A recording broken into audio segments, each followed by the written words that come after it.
one of the most terrifying but also gratifying things of life as a man is that we're all born relatively valueless. I don't think women are born that way. A woman, if she's born, especially if she's attractive, has an innate value. People just want her no matter what. But as a man, if you're not an important man, nobody gives a fuck about you, and they're never gonna care. So you have to build yourself from the ground up, and that's scary for a lot of people, but it's also a massive opportunity. You can decide if you want to be a famous musician, or a nice sensitive poet, or a painter, or a kickboxing world champion, or a businessman. You get to decide on all the different characters in the video game. You can choose, who do I want to be? And then if you actually try, you can become it. Isn't that amazing? You can wake up and go, you know what, I want to be this kind of guy.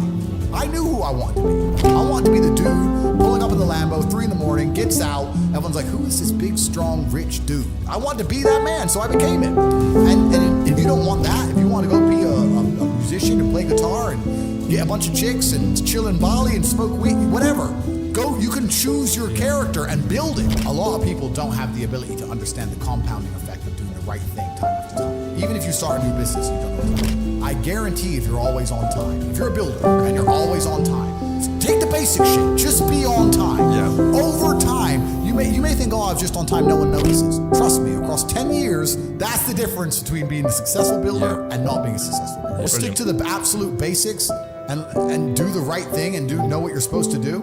And this is why I have so little sympathy for people who go, oh, I'm trying to make it and I can't, because I think they're lying to me and they're lying to themselves. But you know what's funny? What's funny is this. If you were to take somebody who says, I'm doing my best, I'm really trying, and you were to get an exact schedule of their last week and find all the times they've wasted time, you'd say, look, you've wasted time, wasted time, wasted time, wasted time. You know what's actually amazing? Most of those people are not even self-reflective enough to go, you're right, I'm not trying my best. You know what they'd say?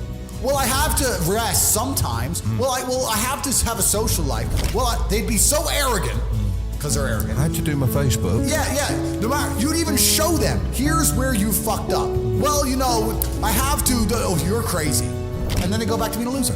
A lazy person thinks he's working too hard, and a successful person thinks he isn't working hard enough. And we're doing 20 times the work they are. And we're like, oh, I could have done more, could have done this. Oh, I missed that today, can't miss that again. Oh, I should have taken that call, I should have flown there. I should have, that's, you know, we have guilt about it. They don't give a solitary fuck. And even if you pointed it out to them, they'd sit there and go, oh yeah, they'd make some excuse for it. And I've been so difficult on myself. It's very hard for me to look at somebody who's refused to be difficult on themselves and see them as my equal or feel sympathy or pity for them.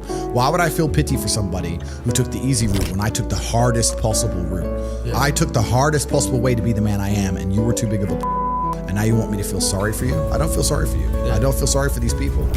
And because as a man, you can be anything you decide you want to be.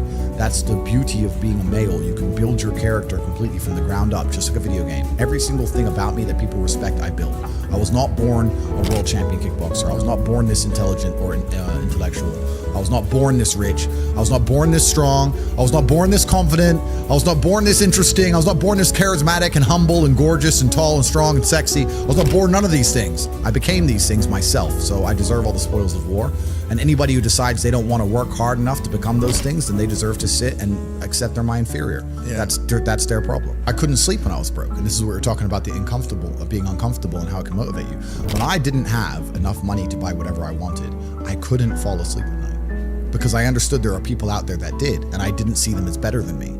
And I thought, why are these people who I don't see as my superior living an experience that I can't live? And it bothered me to the point where I could not sleep. So yeah, that was real. When you talk about suffering mentally, I don't really consider that suffering. I have had a very painful life. I still think to a degree I do, but that's self-inflicted. But I can't imagine living any other way. I can't imagine living in this idea, this utopian, every day, just, you know, girls, drink, hedonism. I don't want that. Yeah, it's degenerate. I think the only thing you can do that's not degenerate is usually be fighting a battle or solving a problem. Growth. Yeah, growth. Yeah, so you need to either fight a battle or solve a problem to avoid degeneracy, which means I'm constantly looking for them. I'm currently in one of the largest battles a man can possibly take on. I'm taking on the Matrix, the most powerful people on the planet. Right, yeah. So, yeah, is my life difficult? Yeah.